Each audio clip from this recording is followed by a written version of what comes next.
Namaste guys, Ashish here, and today I'm going to review InFocus Bingo 50. After testing it around for 8 days, I must say I'm impressed with the phone on many fronts. At a price of 7499, the phone packs in very decent hardware and software that will attract a lot of you who are looking for latest stuff on their phone. InFocus deserves an applause for getting Android Marshmallow on board instead of Lollipop or KitKat or anything earlier. It's a common thing to see in Indian Android smartphone market where companies roll out great hardware but with old software and only with a wrapper of their own. We have used phones from MI, Lenovo and others which come with their own custom skins, but using Android Marshmallow in bare skin is an amazing experience.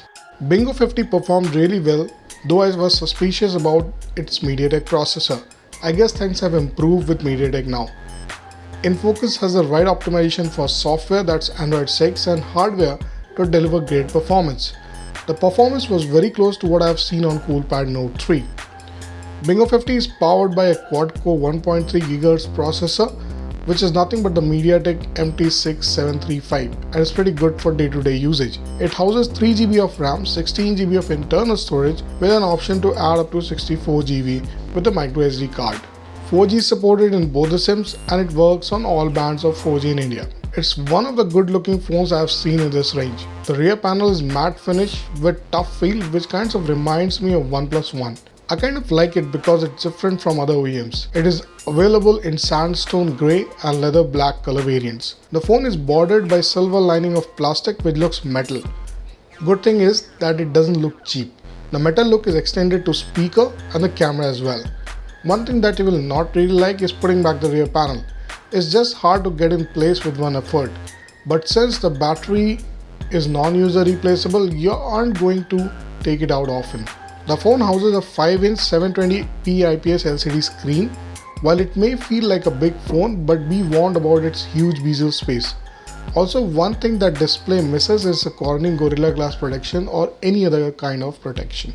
On my day-to-day usage, I found it comfortable using both in daylight and inside.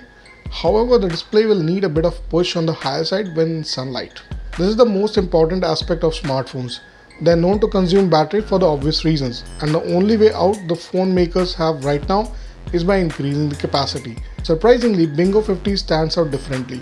The phone is backed by 2500 mAh battery, which on average per complete charge lasted for about 20 hours with 4 hours on screen on time. This in my opinion is good enough for day-to-day usage. I tested this on 4G network with 2 SIM, that's Airtel 4G and Vodafone 3G. I had used WhatsApp, Facebook, Foursquare, Asphaltate, Airborne, Twitter, Clash of Clans, 2 email accounts and so on. I also tested the phone with its inbuilt Superpower saving mode and it works incredibly well. When your battery drain is high, try switching to this mode to make sure your phone stays on for calls. The handset houses a 8 megapixel rear focus camera with f2.2 aperture with LED flash.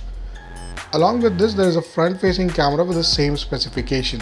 The camera app is pretty rich and almost everything from SDR to micro settings for white balance, anti-flicker, anti-shake, zero shutter lag and gestures are available.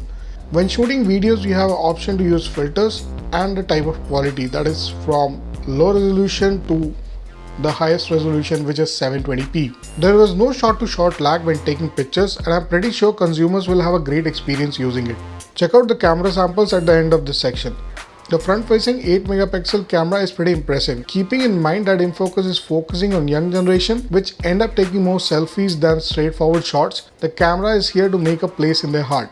The camera sample below speaks for itself. While you can judge the camera clicks yourself by taking a look at the pictures, here are a few things from my experience. Daylight, macros and selfies are great. Videos recorded from camera come out decent and are recorded in 780p. Low light photos were expected to be good because of the sensor, but they are not that impressive. When tested with games like Asphaltate, Airborne in high settings, it handled the graphics well, delivering experience a gamer looks forward to. During my 45 minutes of gameplay, the phone started heating up within 10 minutes, but only to an extent you can handle it. So there's no overheating here. Audio level of the speakers aren't great at all, as the overall volume is low. I expected better quality here.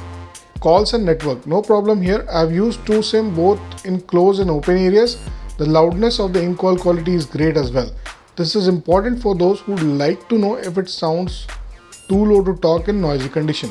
The phone has three major advantages. First, it comes with Android 6.0, that is Marshmallow. Second is the build quality, and lastly the 8 megapixel front camera does really well. All this is priced at ₹7499 is an awesome deal. If you are looking for a phone to keep for more than a year, pick this up, as you will never wait for an update to come. Looking at the flip side, the speaker is poor, so you will mostly have to depend on earphones. Compared to the competition, there is no fingerprint sensor.